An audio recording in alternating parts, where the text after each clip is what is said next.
सभी को जय मसीह की दोस्तों।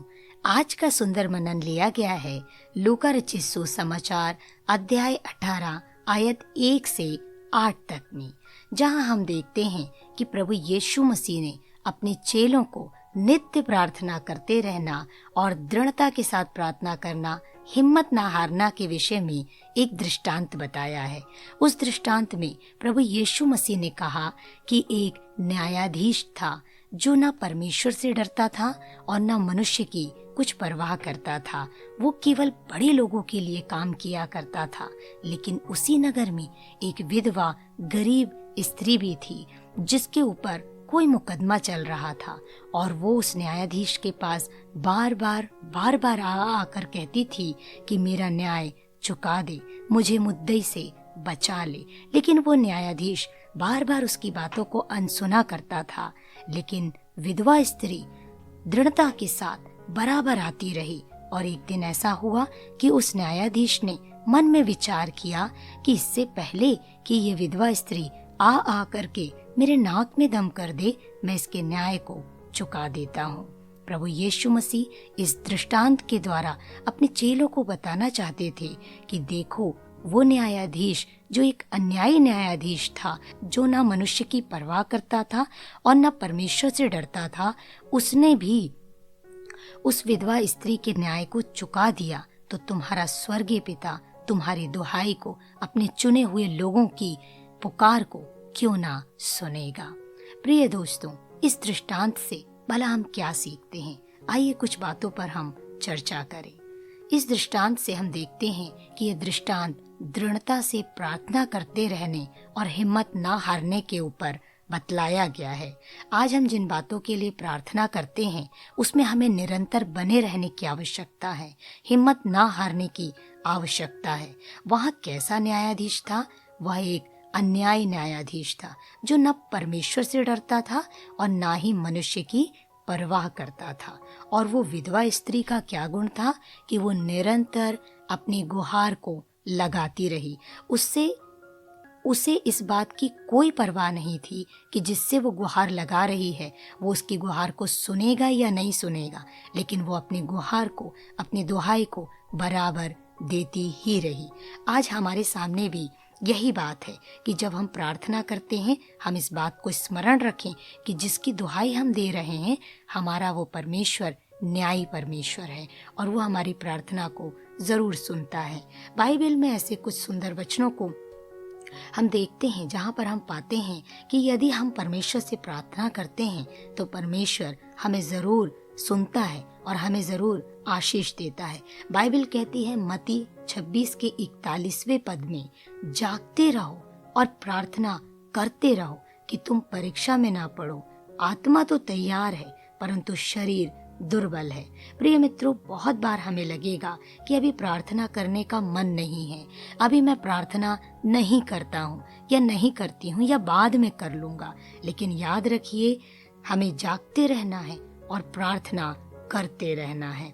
हमें आत्मा में हमेशा तैयार रहना है। आगे बाइबल कहती है लूका 21 के 36वें पद में, इसलिए जागते रहो और हर समय प्रार्थना करते रहो कि तुम इन सब आने वाली घटनाओं से बचने और मनुष्य के पुत्र के सामने खड़े होने के योग्य बनो। यदि हम प्रार्थना में निरंतर बने रहते हैं, हिम्मत नहीं हारते हैं, तो आने वाले दिनों में जब हमारा प्रभु आएगा तो हम उसके सामने खड़े होने के योग्य बनेंगे। इसका मतलब है कि निरंतर प्रार्थना करते रहना और हिम्मत ना हारने से हम अपने प्रभु के सामने खड़े हो सकते हैं। बाइबल कहती है यूहन्ना 15 के 7वें पद में, यदि तुम मुझ में बने रहो और मेरी बातें तुम में बनी रहें तो जो चाहोगे मांगोगे वह तुम्हारे लिए हो जाएगा। अब जो कुछ मांग रहे हैं प्रभु में होकर मांगे, निसंदेह परमेश्वर कहता है वो तुम्हारे लिए हो जाएगा।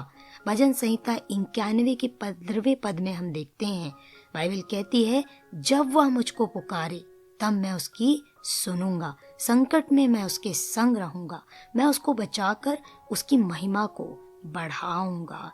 बाइबल कहती है यिर्मयाह 33 के 3 में, मुझसे प्रार्थना कर और मैं तेरी सुनकर तुझे बड़ी बड़ी और कठिन बातें बताऊंगा जिन्हें तू अभी नहीं समझता है।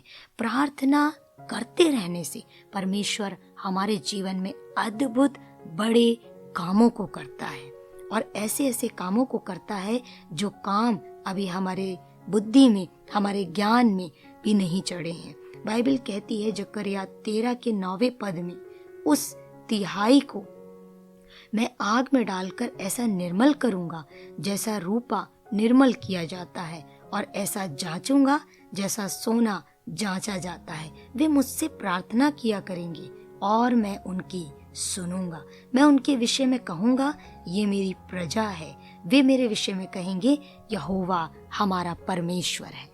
हो सकता है कि इस समय आप किसी आर्थिक तंगी से होकर गुजर रहे हो, या आपके परिवार में आपका कोई प्रियजन इस समय बीमार हो, या आप ऐसे कोई मानसिक दौर से गुजर रहे हो जब बहुत ही ज्यादा आपको दबाव पड़ रहा हो। विश्वास करें, जब आप परमेश्वर से प्रार्थना करते हैं वो आपको उन परिस्थितियों से निकलने की सामर्थ्य देता है। वो निश्चय आपकी प्रार्थना को सुनता है, क्योंकि आप उसके चुने हुए लोग हैं। आइए, यदि आप ऐसी किसी भी समस्या से होकर गुजर रहे हैं तो मैं आपके लिए प्रार्थना करना चाहती हूँ। मेरे साथ प्रार्थना में आप शामिल हो, निश्चय परमेश्वर उत्तर देगा। प्यारे पिता, इस समय मैं प्रार्थना करती हूँ तमाम उन सुनने वाले भाई और बहनों के लिए प्रभु जी, जिन्होंने आज के सुंदर वचन को प्रभु, इस दृष्टांत को परमेश्वर पिता जो आपके पवित्र शास्त्र में पाया जाता है, सुना है प्रभु जी। पिता परमेश्वर, जो इस समय विश्वास कर रहे हैं कि उनका परमेश्वर उन्हें छुटकारा देने जा रहा है प्रभु, पिता परमेश्वर हम प्रार्थना करते प्रभु, उन्हें हर एक ऐसी स्ट्रगल की परिस्थितियों से प्रभु जी आप छुटकारा दीजिए परमेश्वर पिता, आप रिहाई दीजिए परमेश्वर पिता।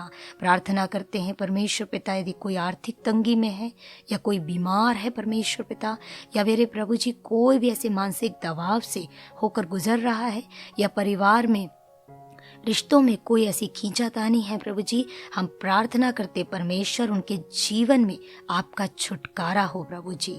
पिता, हम प्रार्थना करते जो भाई जो बहन प्रभु जी लगातार असफल हो रहे प्रभु जी, पिता परमेश्वर उन्हें इस साल प्रभु जी आप सफल करने जा रहे, उसके लिए हम धन्यवाद करते हैं प्रभु जी।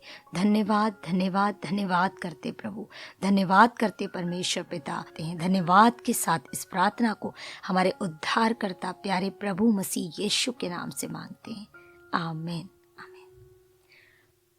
प्रिय दोस्तों, यदि आपकी कोई भी प्रार्थना विषय है तो कमेंट के माध्यम से मुझे ज़रूर लिखकर भेजें। निसंदेह हम आपके लिए ज़रूर प्रार्थना करेंगे।